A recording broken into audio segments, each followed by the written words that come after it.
თავი მერვე. იესო ზეთისხილის მთისკენ გაემართა. დილით კვლავ მივიდა ტაძარში.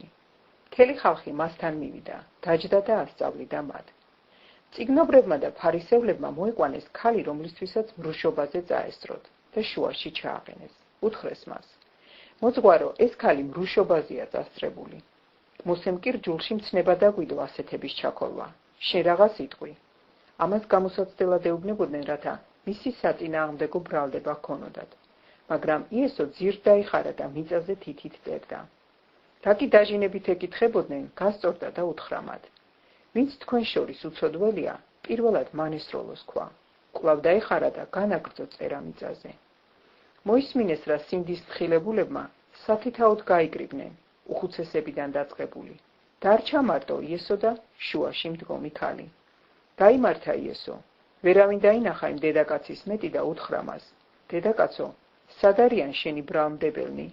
არავინ დაგდო მსჯავრი? მან უპასუხა: არავინ უფალო. იესომ უთხრა: არც მე გდებ მსჯავრს. წადი და ამიერიდან ნუ ღარ სცოდავ. იესო კვლავ ეუბნებოდა და უთხრა მათ: მე ნათელი ვარ წუთისოფლისა. ვინც წამომყვება ბნელში აღარ ივლის, არამედ სიცოცხლის ნათელი ექნება მას.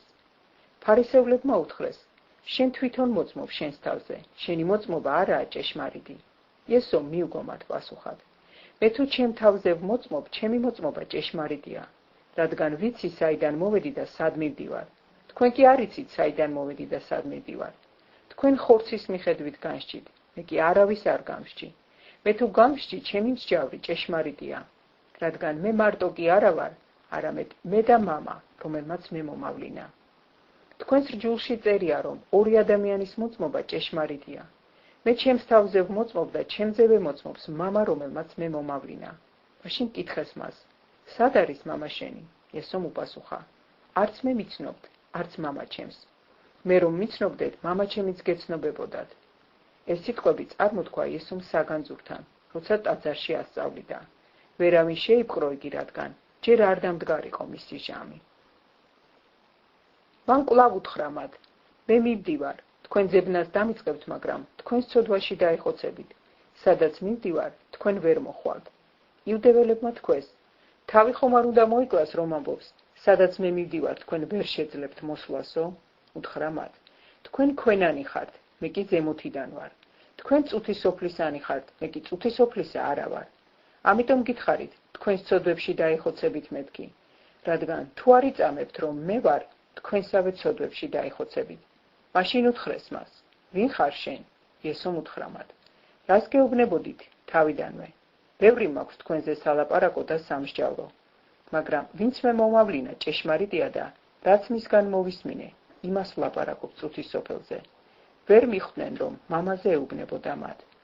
ამიტომ უთხრა მათ იესომ: როცა კაცის ძეს აამაღლებთ, მაშინ გაიგებთ, რომ ეს მე ვარ და არაფერს ვაკეთებ ჩემით, არამედ რაც მამამ მასწავლა, იმას ვლაპარაკობ. ვინც მე მომავლინა, ჩემთანაა, მარტო არ დამტოვა, რადგან მუდამ იმას ვაკეთებ, რაც მისთვის არის სათნო. როცა ამბობდა ამას, ბევრმა ირწმუნა იგი. მაშინ იესომ უთხრა იმ იუდეველებს, რომლებმაც იგი ირწმუნეს: თუ ჩემს სიტყვაში დარჩებით, ჭეშმარიტად ჩემი მოწაფეები ხართ. შეიცნობთ ჭეშმარიტებას და ჭეშმარიტება გაგათავისუფლებთ თქვენ. მიუგეს მას: ჩვენ აბრაამის შთამომავალნი ვართ და არასოდეს არავისი მონები არ ყოფილვართ. როგორ ღამობ თავისუფლები გახდებითო?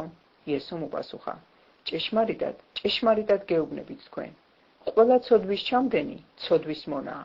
მაგრამ მონა არ რჩება სახლში საუკუნოდ, ძე რჩება საუკუნოდ. ამიტომ თუ ძე გაგათავისუფლებთ, ნამდვილად თავისუფლები იქნებით. ვიცი, რომ აბრაამის შთამომავალნი ხართ, მაგრამ ჩემს მოკვლას ცდილობთ, რადგან ჩემი სიტყვა ვერ ეტევა თქვენში. მე იმას ვლაპარაკობ, რაც მამა ჩემთან ნახე. თქვენ კი აკეთებთ იმას, რაც მამა თქვენთან მოისმინეთ. მიუგეს და უთხრეს მას: ჩვენი მამა აბრაამია. იესომ უთხრა: თქვენ რომ აბრაამის შვილები იყოთ, აბრაამის საქმეებს გააკეთებდით. ახლა კი ჩემს მოკვლას ცდილობთ, კაცისას, რომელმაც გითხარით ჭეშმარიტება, რაც ღვთისაგან მოვისმინე. აბრაამს ასეთი რამ არ გაუკეთებია. თქვენ მამა თქვენის საქმეებს აკეთებთ. უთხრეს მას: ჩვენ სიძვით შობილნი როდი ვართ, ჩვენ გვყავს ერთი მამა, ღმერთი. იესომ უთხრა: ღმერთი რომ მამა იყოს თქვენი, მაშინ გეყვარებოდით, რადგან მე გამოვედი და მოვედი ღვთისგან, ვინაიდან მე ჩემით კი არ მოვსულ ვარ, არამედ მან მომავლინა. რატომ ვერ იგებთ ჩემს ნათქვამს? იმიტომ რომ არ შეგიძლიათ მოისმინოთ ჩემი სიტყვა. თქვენი მამა არის ეშმაკი და მამა თქვენის გულისწყმის შესრულება გწადიათ.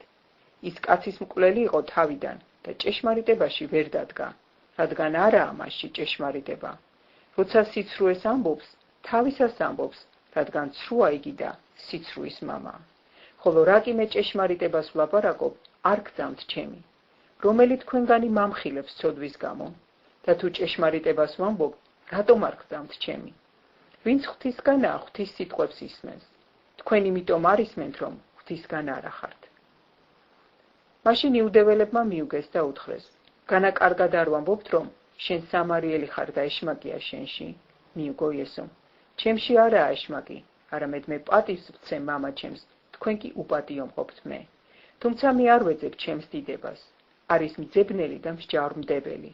ჭეშმარიტად გეუბნებით თქვენ, ვინც ჩემს სიტყვას იცავს, იგი არ იხილავს სიკვდილს უკუნისამდე. იუდეველებმა უთხრეს, ახლა კი მივხვდით, რომ ეშმაკი ყოფილა შენში. აბრაამი და წინასწარმეტყველნი დაიხოცნენ, შენ კი ამბობ, ვინც ჩემს სიტყვას იცავს, არ იგემებსო სიკვდილს უკუნისამდე. განა შენ ჩვენს მამა აბრაამზე დიდი ხარ, რომელიც მოკვდა. წინასწარმეტყველნიც დაიხოცნენ, რა გონია შენი თავი? მიუგო იესომ, მე თუ ჩემ თავს განვადიდებ, ჩემი დიდება არაფერია. მე განმადიდებს მამა ჩემი, ვისაც ამბობთ, ჩვენი ღმერთი არისო. თქვენ ის ვერ შეიცანით, მე კი ვიცნობ მას. თუ ვიტყვი, რომ არ ვიცნობ მას, თქვენისთანაც სულ ვიქნები, მაგრამ ვიცნობ მას და ვიცავ მის სიტყვას. აბრაამს მამა თქვენს უხაროდა, რომ იხილავდა ჩემს დღეს, იხილა და გაიხარა. უთხრეს მას იუდეველებმა, ჯერ 50 წლისაც არ ახარ და აბრაამი გინახავს? უთხრა მათ იესომ, ჭეშმარიტად გეუბნებით თქვენ, სანამ აბრაამი იქნებოდა, მე ვარ. მაშინ აიღეს ქვები მის ჩასაქოლად, მაგრამ იესო თვალს მიეფარა და გავიდა ტაძრიდან.